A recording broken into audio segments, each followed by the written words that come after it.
Buenas tardes, doctor Ludin Campos. En esta ocasión voy a hablar sobre la extracción complicada de terceros molares para la Cátedra de Asistencia en Especialidades Odontológicas. Para comenzar la introducción, los terceros molares incluidos son un apartado importante de la patología odontológica, por su frecuencia, su variedad de presentación, la patología y accidentes que frecuentemente se desencadenan. Para todo diente que presente cierta anomalía en su posición o situación que le impida erupcionar normalmente, se entiende por retención dentaria aquel diente que llegada a la época normal de erupción se encuentra detenido parcial o totalmente y este permanece en el maxilar sin erupcionar. Los terceros molares son los dientes que con más frecuencia se hayan incluidos. Ahora vamos a conocer los accidentes provocados por la retención del tercer molar. Primero, los accidentes infecciosos, la pericoronaritis. Los terceros molares mandibulares en retención son muy susceptibles de producir pericoronaritis. Este accidente es frecuente provocado por la infección de su saco pericoronario. El origen de esta patología infecciosa radica en un incremento de la virulencia microbiana o en una marcada disminución de las defensas orgánicas. Esta contaminación puede desarrollarse por distintas vías. La más común es cuando el tercer molar erupciona agotando su potencial eruptivo y este perfora parcialmente la mucosa poniendo en comunicación su saco dentario con la sepsis propia del medio bucal. El capuchón mucoso que cubre el molar atrapa restos de alimentos por lo cual se desarrollan especies microbianas, gérmenes anaerobios, tales como los Streptococcus. Algunos síntomas clínicos que presenta la pericoronaritis es el dolor espontáneo en la región retromolar y este aumenta por la masticación. La mucosa que rodea al tercer molar se vuelve enrojecida, edematosa y está recubierta de restos alimenticios. También presenta secreción serosa de la mucosa, lo cual genera halitosis. Ahora voy a hablar sobre los accidentes tumorales.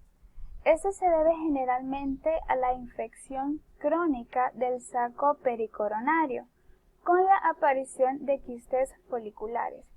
Los restos del saco dentario pueden dar origen a granulomas marginales en mesial o distal. Estos no llegan a constituirse en quistes genuinos, pero sí quedan adheridos a la corona del diente. Estas entidades patológicas pueden infectarse en los casos en que el tercer molar perfora la mucosa que lo recubre y deja los restos del saco expuestos al medio bucal. Los accidentes mecánicos.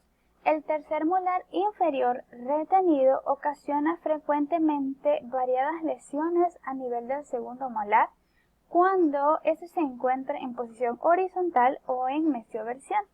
Este ejerce una importante presión sobre el segundo molar provocando reabsorción, que según su profundidad de retención, este se puede asentar a nivel coronario, a nivel cervical o sobre sus raíces. Esto provoca dolor y puede provocar hasta la pérdida de la pieza. Las complicaciones mecánicas más importantes son los desplazamientos dentarios producidos por la fuerza que ejerce sobre los demás elementos, provocando apiñamiento en el sector anteroinferior. Ahora vamos a conocer el tratamiento quirúrgico, el protocolo del tercer molar inferior retenido. En primer lugar, el preoperatorio. En esta fase se realiza el diagnóstico, se traza el plan de tratamiento y se prepara al paciente física y psíquicamente para la intervención quirúrgica. El preoperatorio abarca la historia clínica, el análisis clínico, las radiografías intraorales y extraorales y las secuencias fotográficas. Obteniendo toda esta información es como se empieza a trabajar el plan de tratamiento. La anestesia. Tomando en cuenta la inervación del tercer molar inferior y las estructuras anatómicas vecinas, es necesario insensibilizar la zona que se trabajará mediante la utilización de la técnica regional en los nervios dentarios inferior y lingual y la anestesia complementaria en el nervio bucal. La diéresis de tejidos blandos y despegamento del colgajo. La incisión debe permitir una correcta visualización del campo operatorio tras el levantamiento del colgajo mucoperióstico, para poder realizar cómodamente las maniobras operatorias posteriores sin peligro de lesionar estructuras vecinas. Hay muchas incisiones destinadas a abordar el tercer molar y extraerlo de la forma más conveniente. El levantamiento del colgajo mucoperióstico se realiza con instrumentos romos como periostótomos o espátulas de Freer. El instrumento que se seleccione se insinúa suavemente por debajo de la encía vestibular incidida y se desprende de distal a mesial, la cara interna del mucoperiósteo. Una vez ya despegada el colgajo en su totalidad, puede mantenerse separada con el periostótomo o con separadores. El lado lingual se mantiene separado por medio de un punto tractor. La diéresis de tejidos duros, la osteotomía. La diéresis de los tejidos duros comprende la eliminación del hueso mandibular que recubre total o parcialmente la corona del tercer molar.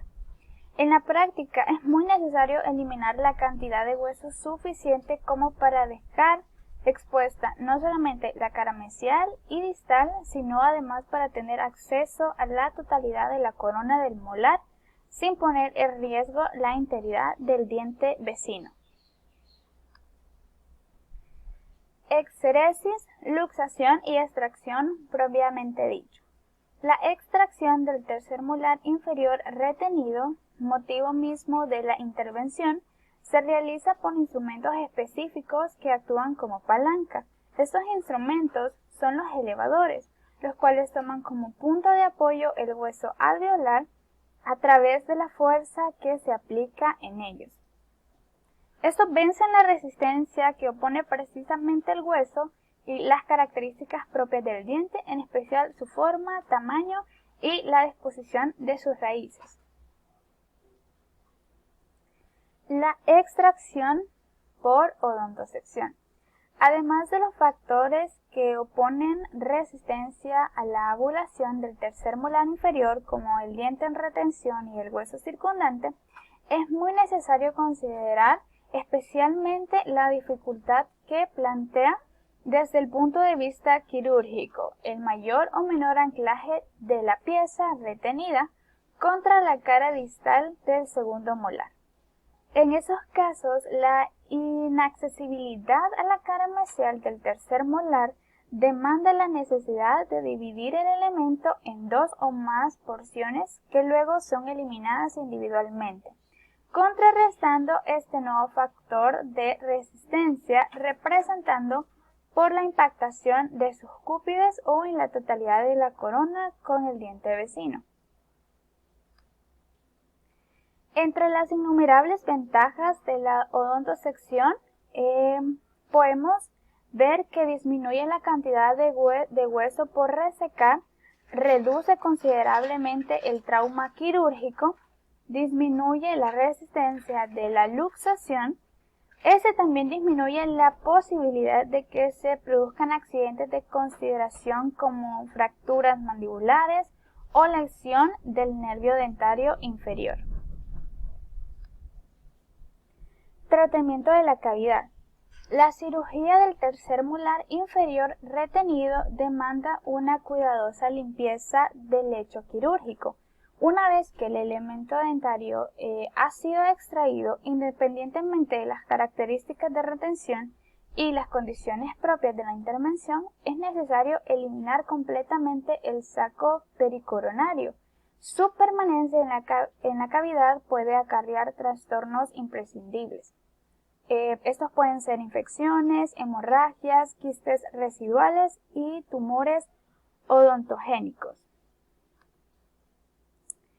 Tanto las partes blandas periféricas como el interior del alveolo y el hueso próximo a la zona operada deben someterse a una cuidadosa limpieza mediante una profusa irrigación con suero fisiológico, preferentemente tibio, que permita el barrido mecánico tanto de partículas óseas o dentarias como de lodo residual, producto de la combinación de la polución producida por el fresado y los líquidos orgánicos como la sangre y la saliva. La reposición del colgajo y la sutura. Una vez realizada la limpieza cavitaria, es necesario reubicar los tejidos incididos con el fin de promover el proceso cicatrizal. La reposición de los colgajos debe ser precisa y al mismo tiempo asentar sobre una base ósea firme sobre la cual los mecanismos biológicos regenerativos se llevan a cabo con normalidad. Una vez que el colgajo ha sido reposicionado, este debe ser comprimido manualmente contra la tabla alveolar. Esto se realiza con una gasa estéril con solución fisiológica y realizarse entonces la sutura correspondiente a puntos separados. Sobre la herida suturada se coloca un apósito de gasa y se solicita al paciente que la comprima con ligera presión de mordida. El posoperatorio, la operación realizada exige la aplicación de cuidados especiales por parte del paciente, que él mismo debe respetar con el fin de sobrellevar un periodo de recuperación que en la gran mayoría de los casos resulta imprevisible. El tratamiento posoperatorio consiste básicamente en controlar el edema mediante la aplicación de frío sobre la zona invertida, por un lapso de 3 horas de manera intermitente. Se deben adoptar medidas para evitar infecciones. Se prescribe la terapia farmacológica necesaria, que consiste en antibioterapia, y se debe contrarrestar el dolor con analgésicos y con antiinflamatorios. Ahora vamos a conocer 5 cuidados o indicaciones postoperatorias. La número 1 es reposo. Se debe mantener reposo por al menos 2 días, evitando actividades físicas y movimientos bruscos. Es necesario estar relajado, esto con la finalidad de lograr una exitosa recuperación y evitar que la sutura tenga complicaciones. Número 2, la higiene. Es necesario realizar higiene habitual, hacerlo de manera cuidadosa. Recuerde que debe mantener limpia la zona para así poder evitar infecciones.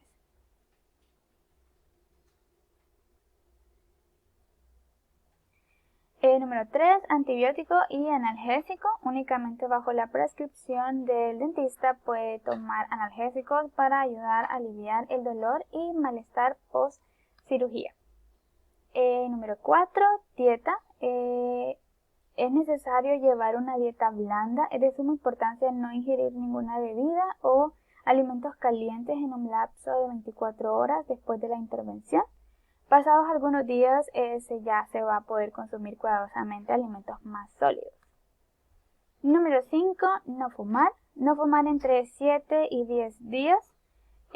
Fumar las primeras 24 horas podría acarrear problemas de sangrado, incrementa el riesgo de infección y demora el proceso de curación.